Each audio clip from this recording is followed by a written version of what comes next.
Enfin, c'est encore plus impressionnant, on est qu'au bord et en fait tu as une forêt sauvage comme on n'en voit plus beaucoup dans le Nord-Pas-de-Calais.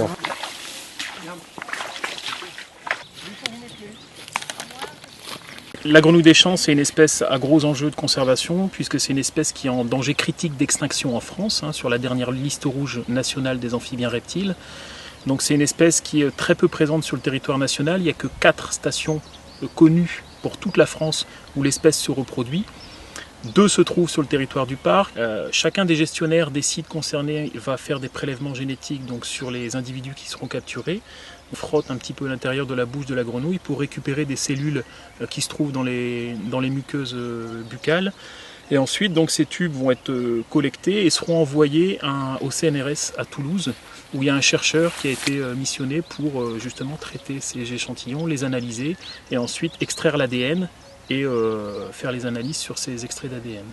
On a besoin d'en connaître un peu plus sur l'origine des différentes populations, savoir si elles ont une origine commune lointaine ou plutôt récente, et d'essayer de mesurer s'il existe encore des connexions entre les différentes populations connues, pour voir s'il y a encore des échanges d'individus entre les différents noyaux de population. Ça va nous donner des indications sur la viabilité des populations, à savoir si une population se retrouve isolée, elle va avoir tendance à s'appauvrir au niveau génétique, et donc elle va plutôt avoir tendance à disparaître et à s'éteindre naturellement.